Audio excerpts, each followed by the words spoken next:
जय राम जय जय राम श्री राम जय राम जय जय राम।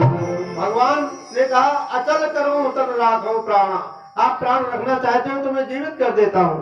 लेकिन बाली ने कहा हे कृपाल धाम, जन्म जन्मांतर साधु संत आपकी तपस्या करते हैं, पूजन भक्ति करते हैं, परंतु अंत में राम का नाम उनके मुख पे नहीं आता है। देखो यहाँ बड़ी महत्वपूर्ण बात है, जो प्राणी मरते समय एक बार राम बोल दे, जिंदगी भर बोले या ना बोले तो उसको मुक्ति हो जाती है।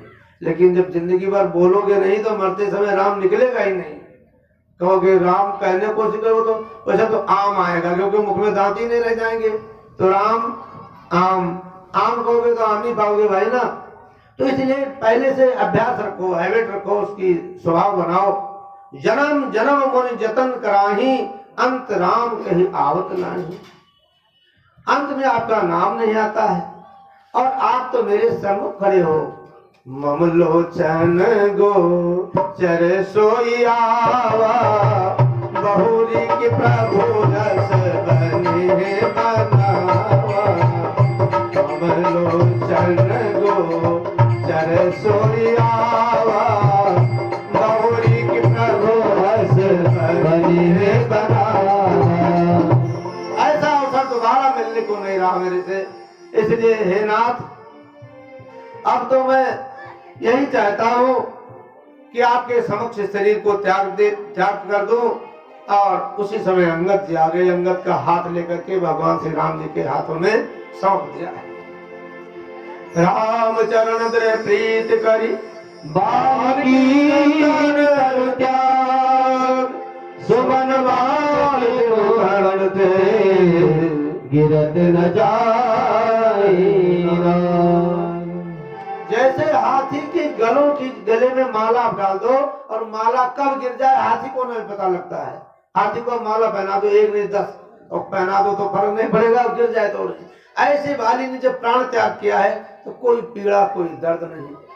वैसे तो गरुड़ पुराण में लिखा कि 1000 बिच्छू डंक मारे, जितनी पीड़ा होती है उतनी पीड़ा प्राण निकलते समय होता है। परंतु भगवान राम का हाथ जिसके ऊपर आ जाए और वो ऐसा दुख पाए तो हो ही नहीं सकता है। इस प्रकार भगवान राम ने अपने धाम में बाली को भेजा है। राम बाली निज धाम पठावा, नगर सब व्याकुल धावा। राम बाली निज धाम पठावा, नगर सब व्याकुल धावा। बाली को मुक्त किया है, नगर नारी सब आए हैं और तारा पहुंची, उसकी धर्मपत्नी बहुत विलाप किया। भगवान राम ने इसको ज्ञान दिया, बोली कि रो रही हो पति के वियोग में, पति तुम्हारे सामने पड़े हैं जिनके लिए आप विलाप कर रही हो। पंच भौतिक शरीर है, अग्नि जल वायु आकाश हवा, जिससे है उसमें विलीन हो गया। इस प्रकार ज्ञान देकर के उनको मुक्त किया है। और लक्ष्मण इधर तुरंत बुलाते हैं समाज को और राज सिंहासन पर सुग्रीव को विराजमान कर देते हैं। बोलो श्री रामचंद्र भगवान की। यानी भगवान राम ने सबसे पहले अपने मित्र का काम संपन्न किया। अब कहते हैं शंकर भगवान पार्वती से, उमा राम सम हित जग माही, गुरु पितु मात बंधु प्रभु नाही। कोई सगा भाई, कोई माता, कोई पिता, कोई भी गुरु इतना सगा नहीं हो सकता जितना सगापन भगवान राम ने यहाँ दिखाया है। सुर नर मुनि सबके यह रीति, स्वार्थ लाग करें सब प्रीति। आपके जितने संबंधी होंगे, अगर आपसे कोई स्वार्थ होगा तो आपकी मदद करेंगे। अगर आप उनका कोई मदद नहीं करते हो या उनसे कोई स्वार्थ नहीं तो कोई किसी से बोल के राजी नहीं है। अब तो जमाना ऐसे आ गया, लगभग 10-12 साल पहले लोग बाग एक दूसरे से मिलते थे, उठते थे, बैठते थे। लेकिन अब ऐसा टाइम हो गया कि हर कोई अपने काम में व्यस्त है। बगल में किसी की मृत्यु भी हो गई है, कोई पूछोगे हमें पता ही नहीं, कोई मतलब ही नहीं रहा किसी से। और बाबा गोस्वामी जी ने बहुत 500 वर्ष पहले ही लिख दिया था कि सब स्वार्थी प्राणी होंगे आगे। इस प्रकार भगवान श्री राम जी ने आज अपने मित्र का, एक नया मित्र को चुना है, सुग्रीव को। और अंगद को जो राज बनाया है, सुग्रीव को राजा बनाया, इनका काम संपन्न किया। उसके पश्चात में बोले सुग्रीव चलो अब राज में हमारे पर्वत पर। तो भगवान कहने लगे राज त्याग करके आए हो कि इसके महल में हम नहीं जा सकते हैं। शैल प्रवर्षण पर हम 4 महीने यहाँ रहेंगे, बरसात ऋतु के बाद में आगे पहल होगा। तो सुग्रीव अपने राजपाट में लग गए और धीरे धीरे समय गुजरता गया। वो 4 महीने पता नहीं लगा, बरसात का महीना निकल गया। बरसात के महीने में किसी व्यक्ति को परदेश नहीं जाना चाहिए, घर नहीं छोड़ना चाहिए। यानी बरसात महीने में चिड़िया भी कहीं ना कहीं घोंसला बना लेती है भाई। कई ऐसे महीने के बारे में बताया है, भगवान ने ज्ञान दिया है। अब देवताओं ने बहुत सुंदर स्थान एक पहले बना के रखा था। उनको मालूम था राम जी आएंगे, यहाँ निकट तो निवास करेंगे। प्रथम ही देव गिरि गुहा राखे रुचिर बनाई, राम कृपा कछु बदन बास करे आए। राम जिस रास्ते पे आएंगे उस दिन यहाँ निवास करेंगे। तो वहाँ पर भगवान पहुँचते हैं और निवास कर रहे हैं। धीरे धीरे धीरे धीरे बरसात का समय निकला और जब बरसात निकल जाते हैं तो नए नए घास पौधे उगाते हैं।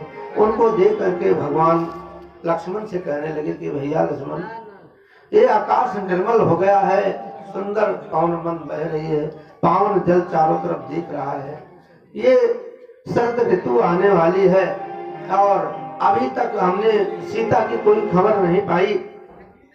सुग्रीव ने भी वो अपने माया में भूल गया है और मेरी याद को भूल करके मेरे तक ना कोई समाचार लाया है। सुग्रीव सुध मोर विसारी पावा राजकोषपुर नारी। अपने घर परिवार को पा गया, वो भी अपने घर भूल गया।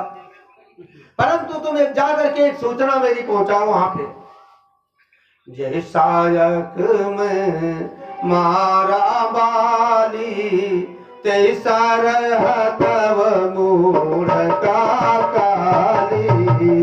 जय सायक मारा बाली ते सरहतव मूढ़ का काली। जहाँ सुख पाछो कर मत मोहा, कहूँ माँ की सपन मतोहा। जाना ही है त्रिभुवन ज्ञानी, रघुवीर चरण रघुवानी। भगवान राम को कभी क्रोध हो सकता है, उन्होंने लीला दिखाई है मेरे बंधुओं कि जाओ उसको समझा दो जिस बाण से मैं उसके भाई को मारा था उसी से वो बाण मेरा कहीं गया नहीं है। अब जैसे लक्ष्मण जी का क्रोध देकर के एकदम से व्याकुल हो गए और तारा और रुमा समेत पूरे परिवार भगवान लक्ष्मण जी के चरणों में गिर पड़े। बोल कहने लगे नाथ, हम तो जड़ पशु हैं और इस धन परिवार में भूल गए आपको, और परंतु आप क्षमा करो। इस प्रकार भगवान के भाई लक्ष्मण जी ने क्षमा किया और राम जी की सारी बात बताई है। अब जितने वानर भालू हैं सब एकत्रित हो रहे हैं। कहते इतने वानर भालू थे, अगर कोई गिनती करना चाहे वो महामूर्ख है। पद्म 18 जो तप बंदर सुंदरकांड में दिए हैं कि 18 पद्म खाली जो छोटे छोटे नायक थे उनके सेनापति थे। अब उनकी कितनी गिनती थी वो संख्या जो है गणित फेल हो रही है, यहाँ गिनने में बहुत टाइम लगेगा। इतने वानर भालू कहते तो है। और सबको बुलाया गया, मीटिंग हुई कि भगवान श्री राम जी के काम करने हैं, अब सब लोग तैयार हो जाओ, ऐसा समय दोबारा मिलने वाला नहीं है। मन क्रम वचन से श्री रामचंद्र के काम में लग जाओ। कोई बानर भालू भी भगवान का कार्य कर सकता है, तो भगवान ने अपने भक्त की बड़ाई करते हैं। ये सब देवता हैं जो बानर भालू के रूप में आए हैं, क्योंकि रावण बानर भालू से ही मरेगा, मनुष्य से ही मरेगा और किसी से उसको मृत्यु नहीं हो सकती है। तो इसलिए सब शंकर भगवान माता भगवती से सुना रहे कि देह मिले कर यह फल भाई, भजिए राम सब काम आई। देह मिले कर यह फल भाई, भजिए राम सब काम आई। सही गुण सो भागी जो श्री राम चरण सो हे बड़ भागी जो रघुबीर चरण अनुराग। भगवान राम के चरणों में जिसका अनुराग है वही प्राणी जीवन में धन्य है और सबसे बड़ा बड़भागी कहा गया है। तो सब वानरों को अलग अलग ड्यूटी लगाई गई, तुम पूरब जाओ, तुम पश्चिम जाओ, तुम उत्तर जाओ। सबसे पीछे हनुमान जी बैठे हुए हैं। देखो जो काम करने वाला होता है वो पीछे रहता है, जो हल्ला मचाने वाले हैं वो पहले आते हैं। कहीं भी आप देखो, आप भंडारा या कुछ करो काम, तो जिनको आप न्योता दोगे वो तो बाद में आएंगे, और जिनको आप नहीं बुलाओगे वो पहले आके हाउ हल्ला मचाएंगे। तो यहाँ पर रामचरितमानस में क्या है कहा गया, हनुमान जी सबसे पीछे बैठे हैं और सब कुछ करने वाले हैं, लेकिन कभी आगे नहीं कूद रहे हैं, यानी हम सब कुछ करने वाले हैं ऐसा कभी नहीं दिखाया। इसलिए आप सब कुछ करें और परंतु कभी भी अपना श्रेय ना दें, श्रेय केवल भगवान को देना चाहिए। यहाँ पर बाबा गोस्वामी ने कहा, पाछे पवन तनय सिरनावा जान काज प्रभु निकट बुलावा। परसासीस सरोरो बानी कर मुद्रिका दीन जनु जान। श्री हनुमान जी, अंगद, सुग्रीव, नल, नील जो प्रमुख योद्धा थे वो सब इकट्ठे हुए और हनुमान जी को अपनी मुद्रिका श्री राम जी ने दिया कि ये लो, और बहुत प्रकार से सीता जी को समझाना और उनको धैर्य देना, क्योंकि राम जी तो जानते हैं यही जाके काम करेंगे, तभी तो मुद्रिका उनको दिया, नहीं देने को किसी और को देते। दक्षिण दिशा में भेजा गया, सबसे भयंकर विकराल अवस्था स्थान वही है। किसी ने बार हमसे पूछा था, हनुमान जी को जब मुद्रिका दिया तो उनके पास कुर्ता कुछ थी नहीं, जेब वो था नहीं, तो अंगूठी रखे कहाँ? तो बताया हमने उस समय। तो यहाँ 10-20 लोग बैठे हो, तो आप लोग भी जानते हो, हनुमान चालीसा पढ़ते हो, उसमें लिखा हुआ है कि प्रभु मुद्रिका मेल मुख माही और जल दिलांग गए अचरज नहीं। मुद्रिका को मुख में रखा हनुमान जी ने, हो गए क्योंकि मुख में, उस मुद्रिका में लिखा था राम, और राम का नाम कहाँ होता है? मुख के अंदर। इसलिए मुख जब खोलो तब राम, जब बंद करो तब राम। और हनुमान जी वहां से चले सकल बन खोजत सरिता सर गिरखो। राम काज लय लीन मन बिसरा तन कर छो। शरीर ही भूल गए अपने को जब चले हैं। अब कहीं चलते हैं तो निशाचर भी मिल जाते हैं, उनसे लड़ाई भी करना पड़ता है, उनको मारते पीटते लपेटते हुए चल रहे हैं। इस प्रकार आगे आगे हनुमान जी चल रहे हैं और पीछे पीछे और उनके सब साथी चल रहे हैं। चलते चलते काफी समय निकल गया तो प्यास लगी। रास्ते में भोजन चाहे न मिले, जल जरूर चाहिए, इसलिए बोतल लेके चलना चाहिए। आजकल तो पानी का वही व्यवस्था है भाई। अब हनुमान जी चले तो काफी समय निकल गया, कोई सरोवर मिल नहीं रही है, बोतल से पेट ना भरे, उनको तो नदी चाहिए क्योंकि इतने वानर वालों हैं। सब अपला गए, भाई अब जल लाओ, हनुमान जी से कहे। तो हनुमान जी कहा कि अब इसमें घबराने से काम नहीं होगा, चलो देखते हैं आसपास में, शायद कोई पशु पक्षी कहीं दिख जाए तो सरोवर मिले। चिड़िया बोल रही ना है, तो चिड़िया जहाँ जल होगा वहां जरूर होगी। तो इसका मतलब चिड़ियों से पहचान लगाया। लागी तृषायति शय अकुलाने मिलई न जल घन गहन बुलाने। लागी तृषायति शय अकुलाने मिलई न जल घन गहन बुलाने।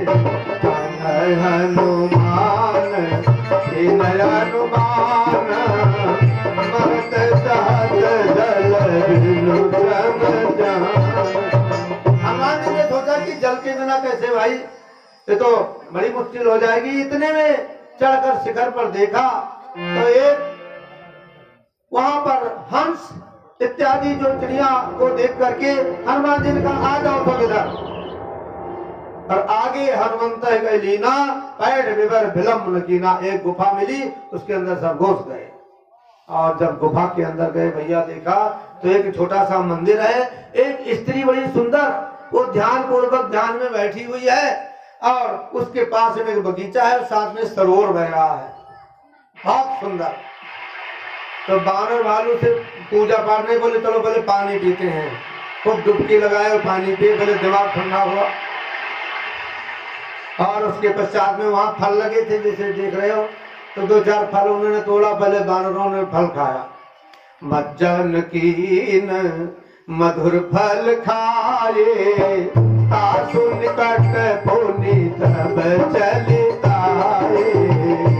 मज्जन की न मधुर फल खाए, तासु निकट पुनि सब चले आए। अपन सब कथा सुनाए, अब लाभ जहाँ रघुराई।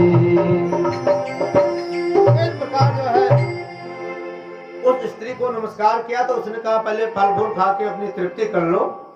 बोले वो तो सो तो मैं पहले ही खा लिया हूँ, अब हमें कुछ रास्ता बताओ जिससे मैं सीता जी का पता लगा सकूं। तो ये स्वयं प्रभा जी थी, उनका नाम था स्वयं प्रभा जी। ये कहने लगी अब यहाँ से आप लोग आंख बंद करो और मैं अभी 1 सेकंड के अंदर तो इस गुफा से तुम्हें बाहर वहां पहुंचाती हूँ जहां से तुम सीता जी के पास जाने में तुम्हें सुगमता हो जाएगी। देखो तंत्र मंत्र पहले भी थे। तो बानर भालू ने कहा वैसे जाने में थक जाना पड़ेगा, आंख बंद करो भाई। सब ने आंख को बंद किया। नैन मोदी पुनि देख ही वीरा, ठाड़े सकल सिंधु के तीरा। जैसे नेत्र खोला दोबारा, लगा के एक समुद्र के किनारे हम आ गए। वो पहाड़ पर्वत गुफा सब गायब और वहां पहुंच गए। इसने भी भगवान के ऊपर कृपा किया है। कहते हैं स्वयं प्रभा भी आगे चलकर बद्री वन चली गई हैं और यही वैष्णवी बनी है। जो वैष्णो देवी आप जाते हो, माता का रूप यही बनी है। तो सोपुरी गई जहाँ रघुनाथा, जाई कमल पद नाइस माथा। भगवान के चरणों में जाकर के प्रणाम किया। जब हनुमान जी को बानरों की इतनी मदद करके तो राम जी के पास गई और उनसे आशीर्वाद लेके बद्री बन गई। सो प्रभु यज्ञाधर शीस उर्धरि राम चरण जुग वंदत जय अधीश। ये ब्रह्मा देवता सेवित हैं, उन भगवान के चरणों की वंदना करके बद्री वन की तरफ चली गई और जा करके पहाड़ों में बस गई और वहीं माता वैष्णवी देवी का स्थान विराजमान हो गया। बोलो वैष्णो देवी मैया की जय। अब इधर बानर भालू बोले सागर पे तो हमको छोड़ के माता जी चली गई और महीना बीत गया है। सुग्रीव ने कहा था 1 महीने के अंदर काम नहीं बनेगा और वापस आए तो सबको मैं यहाँ से जीवित नहीं छोड़ूंगा। 1 महीना बीत गया, कोई काम नहीं हुआ है। सब विचार कर रहे हैं आपस में कि यहाँ न सुधी सी ताकई पाई, वहाँ गए मारी है कबीराई। यहाँ न सुधी सी ताकई पाई, वहाँ गए मारी है कबीराई। पिता पथे पर मारत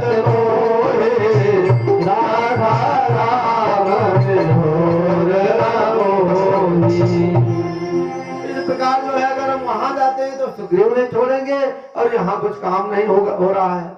ऐसा मन में सब विचार करने लगे कि बिना सीता की सुध लिए तो वापस नहीं जाएंगे, अब कुछ भी हो जाए। इस प्रकार ये आपस में सीता की जब बात करने लगे तो वहां पर एक गुफा थी। वहां पे जटायु का भाई रहता था जिसका नाम था संपाति। उसने जब एक कथा सुनी तो वो धीरे से अपने गुफा के गेट के पास आया। ये विधि कथा कहीं सब भांति, गिरि कंदरा सुनी संपाति। बाहर हुई देखी बहु की सा, नहार दीन जगदीशा। उसका कुछ दूसरा तैयारी हो गई। उसको लगा मेरे को भोजन मिल गया, क्योंकि बानर भालू इकट्ठे आ गए।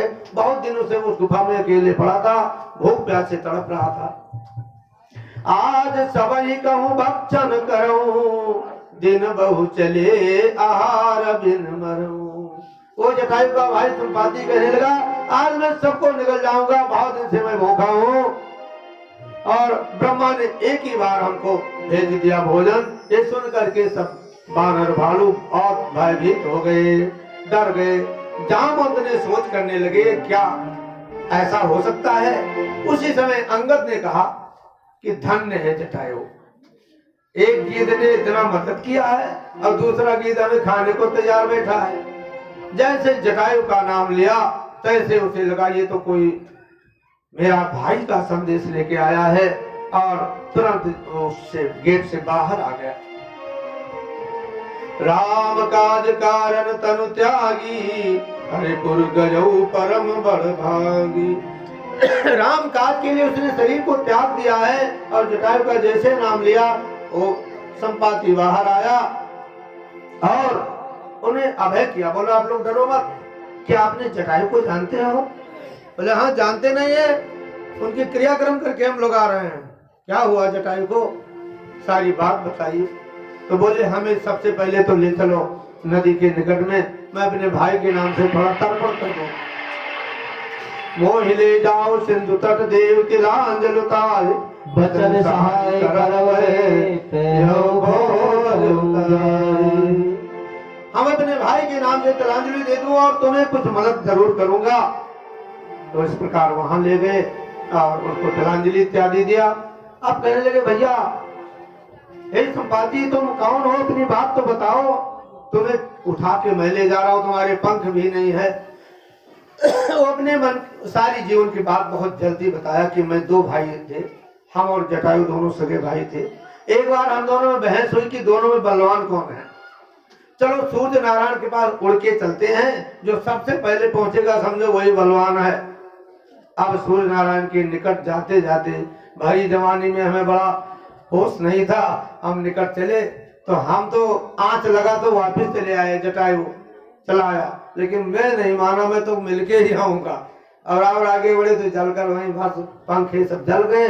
अब मैं करा रहा हूँ भैया पड़ा यहाँ पर, तेज न सह सक सो फिर आवा, मैं अभिमानी रवि निरावा। कोई भगवान को कि ट्राई करना चाहे, जैसे जयंत ने उनकी परीक्षा लेने के लिए गया था कौवा बन के, एक चींटी समुद्र की थाल लगाने चल जाए, एक मेढक शेर के गेट पर जाके दहाड़ मारे कि हमसे आके लड़ाई लड़ो, तो शेर लड़ने आएगा तो उसकी वीरता होगी क्या। इस प्रकार जो है एक चंद्रमा नाम के मुनि थे, उनको दया लगी और मैंने जब बहुत सारी प्रार्थना किया, उन्होंने समझाया था कि चिंता मत करो। आगे त्रेता युग में भगवान राम मनुष्य के रूप में आएंगे, उनकी पत्नी को राक्षस लोग ऐसे हरण करेंगे और वो खोजते हुए जब बानर भालू आएंगे तुम उनकी मदद करोगे, उसी समय तुम्हारे पंख जम जाएंगे।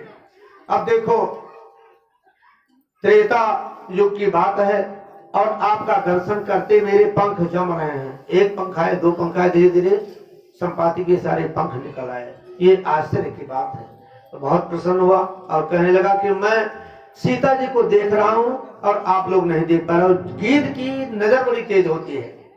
जटायु के भाई ने क्या कहा, मैं देखा हूं तुम नाही, गीध है दृष्टि अपार, बोल भयो नत करित हूं, कछुक सहाय तुम्हार। शरीर बूढ़ा हो गया है, तुम्हारी मदद जरूर करता। इस समय सीता जी अशोक वाटिका में लंका के पास बैठी हुई है, मैं देख रहा हूँ। और जो 7 समुद्र 100 योजन समुद्र की चौड़ाई है, लांग करके जाए वो सीता का पता लगा के आ सकता है। इतनी बात जटायु के भाई ने बताया और जटायु ने वहां मदद किया। देखो पशु पक्षी भी मदद के लिए तैयार रहते हैं भाई। तो मनुष्य किसी के काम न आए, किसी के काम जो आए उसे इंसान कहते हैं। अधिक जो बांट कर खाए उसे इंसान कहते हैं। भरने को तो दुनिया पेट भरती है। हाँ, झांकी वाले तो नहीं आ रहे हैं बीच में। इस प्रकार जो है, जो कोई प्राणी इस समुद्र को लांग पाएगा वो सीता जी की पता लगा के आएगा।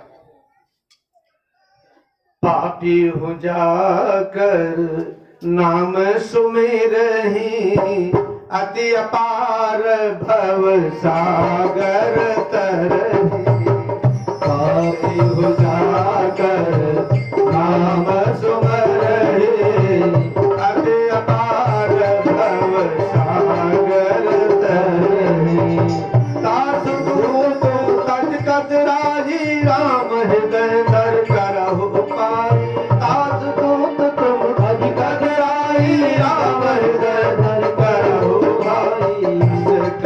गरुड़ जब गयो तिनके मन अति विस्मय भयो।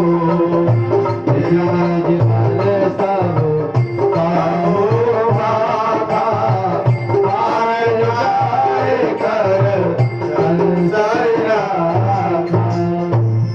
इस प्रकार जो है अपने मानव तन के पाने का जो है पूरा लाभ उठाओ। जो पापी व्यक्ति भी भगवान का नाम ले लेता है वो अगम भवसागर को तर जाता है। आज राम के काज के लिए हम लोग आए हैं तो हम धन्य हो गए जो भगवान ने मुझे इस लायक समझा। और आप इस सोचो कि हम भी धन्य हैं जो भगवान की कथा सुनने के हमें अवसर मिल रहा है और हम भी लोग समझे जो भगवान की कथा सुनाने को अवसर मिल रहा है। ये दोनों बात भगवान को निवेदन करते हुए कहने लगे ऋक्षराज जामवंत जी की मैं तो बूढ़ा हो गया हूँ। एक समय था जब मैंने वामन अवतार में भगवान ने जब राजा बलि को छलने के लिए अपने शरीर को आकाश में लगा दिया था उस समय मैं अपनी युवावस्था में था। बलि बांधत प्रोबाढ़ो से तनु भरण न जाय उहे घड़ी बहादिए सात बजे क्षण धाय। यानी एक सेकंड में मैं 7 परिक्रमा कर लिया था। तो वो बल होता तो समुद्र में कूद के जाके पता लगा के वापस आ जाता, लेकिन अब शरीर बूढ़ा हो गया है भाई। अंगद कहने लगे कि मैं चला जाऊं। चला तो जाऊंगा लेकिन आने यहाँ पर सुंदरकांड प्रारंभ हो जाता है। दोहा नंबर 29 जो है ना किष्किंधा कांड, ये सुंदरकांड में ऐड है। यहीं से सीता जी की पता लगाने के लिए सब चले हैं। तो अंगद कहे जाऊं मैं पारा जे संशय कछ फिरती वारा। वापिस आने में थोड़ा शंका है तो बोला ऐसा काम मत करना भाई, चले जाओ वापसी न आओ। जामवंत तुम तो सब लायक हो परंतु हमारे सेना अध्यक्ष हो, बूढ़े हो, बुजुर्ग हो, सलाहकार हो और सलाहकारी को भेज दे तो सेना कैसे चलेगी। इसलिए बड़े बूढ़े को ज्यादा दूर रास्ता में नहीं भेजना चाहिए। कहीं शादी विवाह बारात हो तो ज्यादा बूढ़े बुजुर्ग हो उनको कहो भैया घर में रहो आराम से, वहां कुछ खा पी के आओगे तो उल्टी दस्त चालू हो जाएगी और सोने बैठने की जगह भी ढंग से ना मिले तो दिक्कत आ जाएगी। तो इसलिए घर पे, लेकिन वो मानते नहीं है। एक बार एक बूढ़ा जो है व्यक्ति था, शादी थी उनके कई सालों में पोता हुआ होगा, तो पोते की शादी थी तो उनका नाना आया, वो ज्यादा बुजुर्ग था। वो बोला कि शादी में मैं तो जरूर चलूंगा। और शादी वालों ने, लड़की वालों ने कहा कि कोई बूढ़ा मत लाना यहाँ, सब यंग लोग आओ, क्योंकि तो नई वैरायटी थी पूरी। तो बूढ़ा बोला कि अब भाई मेरे को तो छिपा के चाहे ले चलो, मैं जरूर चलूंगा, चाहे उसमें बैठा लेना, गाड़ी में जो पीछे बैठाते हैं क्या कहते हैं डिग्गी में डाल लेना मेरे को, किसी को पता न लगे। तो बूढ़ा उसमें छिप के बैठ गया। तो सारे बाराती चकाचक चले वहां। अब बूढ़ा एक ही था इधर, बाकी सब नौजवान थे। जब बारात बिल्कुल पहुंच गई पास में, उधर उसने लड़की वालों ने भेजा कि देख के पहले कोई बूढ़ा तो नहीं है। एक बंदे आए देखभाल किए, बोले बूढ़ा तो नजर नहीं आ रहा है। बोले ठीक है। फिर 4 बंदे को वापसी भेजा, बोले जाओ इनसे बोल दो कि रास्ते में नदी पड़ती है, इस नदी के सारे पानी खाली करके और दूध की नदी भर दें, इनकी ताकत देख लूं तब लड़की शादी करूंगा। अब वो जो आए संदेशा दिए, बोले नदी को कह रहे हैं पूरी पहले खाली करवाओ, पंपिंग सेट से भी काम नहीं होगा, इतनी बड़ी नदी है। और उसके बाद दूध की जो खाली भी हो जाए तो दूध इतना कहाँ मिले रात के टाइम। अब तो शादी होगी नहीं, वापस से चलना पड़ेगा। तो वो पीछे जो बैठा था वो बोले नाना निकलो, अब तो कोई देख भी लेगा तो क्या डर है, अब तो वहां पे सिर्फ शादी तो होनी रह रही। अब तो ये सांस फूल रहा है वैसे ही अंदर, उसमें घुटन में बैठे थे, हाल डोल के निकले। क्या बात है? बोले ऐसी सी बात, छोटी छोटी बात के लिए शादी छोड़ा करते हैं, क्या बात है? ये तो नदी खाली करने की, दूध भरने बताए हैं, तुम संदेशा भेज दो कि भाई आधा काम तुम कर दो, आधा हम काम करते हैं, पहले नदी वो खाली करवा दे, दूध की व्यवस्था मेरे पास है, मैं दूध भरवाऊंगा इसमें। अब संदेश वहां पहुंचा कि वो कह रहे हैं कि दूध की नदी की व्यवस्था पूरी है मेरे पास है, तुम खाली करवाओ। उसने सुना, बोला जरूर कोई बूढ़ा इसमें होगा, पता लगा के आओ आप। सुन निकाला गया तो वो डंडा टेकते बूढ़ा मिला। तो इसलिए जो बूढ़े जो आमंत हैं वो बोले तुम्हें तो नहीं छोड़ूंगा मैं, तुम यहाँ बैठो। अब हनुमान जी के ऊपर सारी बात डिपेंड हुई और हनुमान जी से कहा जाता है कौन कहते हैं? जामवन जी कहने लगे, कहाँ ये रीछपति सुनो हनुमान, राजू प्रसाद रहे बलवाना, अभय रे बल पवन समाना, बुझे करे ज्ञान निधाना।